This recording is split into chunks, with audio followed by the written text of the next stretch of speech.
របៀបធ្វើសៀវម៉ាយងាយៗរហ័សហើយមានរសជាតិឈ្ងុយឆ្ងាញ់ចាអញ្ចឹងដើម្បីចង់ដឹងអំពីរបៀបធ្វើនិងគ្រឿងផ្សំយើងមានអ្វីខ្លះយើងចូលរួមទស្សនាវីដេអូទាំងអស់គ្នាចាស់ជាដំបូងឡើយសម្រាប់គ្រឿងផ្សំខ្ញុំមានខ្ទឹមបារាំងរបស់យើងនឹងចំនួន1មើមតែខ្ទឹមបារាំងនេះដែរគឺយើងហាន់វាជាចំណិតតូចៗហើយបន្ទាប់មកខ្ញុំមានការ៉ុតរបស់យើងចំនួន1ចំហៀងផ្សិតក្រៀមឬក៏យើងអាចហៅមួយទៀតថាផ្សិតស៊ីតាកេនឹងចំនួន2ចាស់ជាបន្ទាប់មកទៀតយើងយកខ្ទឹមបារាំងការ៉ុតហើយនិងផ្សិតស៊ីតាកេរបស់យើងនឹងទៅកិនឲ្យម៉ត់បើសិនបើបងប្អូនអត់មានប្រាប់កិនដូចខ្ញុំទេបងប្អូនអាចយកទៅចិញ្ច្រាំឲ្យម៉ត់ក៏បានដែរ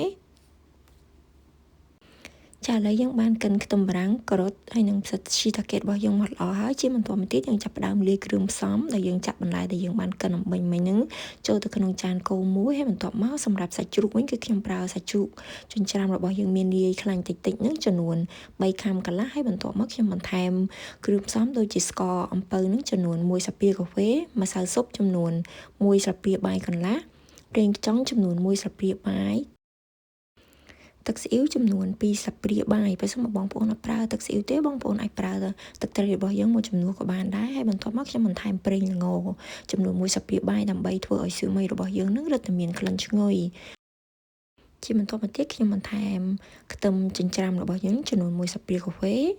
ម្រេចចំនួនកន្លះស្លាបព្រាកាហ្វេហើយបន្ទាប់មកយើងច្របល់សាច់ហើយនិងបន្លែរបស់យើងឲ្យវាបានចូលគ្នាសព្វល្អហើយ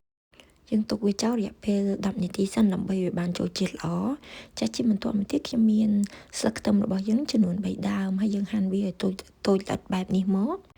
ចាស់បន្ទាប់មកទៀតយើងចាប់ផ្ដើមរៀបចំដាក់ចំហុយដោយខ្ញុំប្រើចានជងប្រភេទនេះប្រហែលប៉ុនចានជងចង្កឹះរបស់យើងគឺខ្ញុំប្រើចានជងចំនួន5បើសិនបងប្អូនប្រើចានជងទឹកត្រីយើងតូចៗបងប្អូនអាចប្រើចំនួនប្រហែលជា10ចានជាបន្តមកទៀតយើងដួសសាច់របស់យើងដាក់ទៅក្នុងចានហើយយើងយកស្លាបព្រាសង្កត់ឲ្យវាហាប់ល្អបែបនេះមកហើយជាបន្តមកទៀតគឺខ្ញុំមានសម្បកគៀវរបស់យើងគឺប្រភេទនេះបងប្អូនអាចប្រើប្រភេទអីក៏បានដែរហើយយើងមានទឹកចំនួន1ចានដែលយើងយកសម្បករបស់យើងនឹងទៅជ្រលក់នៅក្នុងទឹកហើយយើងដាក់វាពីលើសាច់ចិញ្ច្រាំរបស់យើងបែបនេះមកចាឥឡូវយើងបានរៀបចំរួចរាល់ហើយជាបន្តមកទៀតយើងចាប់ផ្ដើមដាក់ចំហុយសៀវម៉ាយរបស់យើងដោយជាដំបូងឡើយគឺយើងដាក់ដាំទឹករបស់យើងឲ្យពុះសិនមកចាឥឡូវទឹករបស់យើងបានពុះហើយគឺយើងដាក់ចានរបស់យើងតម្រៀបនៅក្នុងឆ្នាំងចំហុយហើយបន្ទាប់មកយើងបិទគម្របដែលយើងប្រើភ្លើងមធ្យមហើយយើងចំហុយវារយៈពេល10នាទី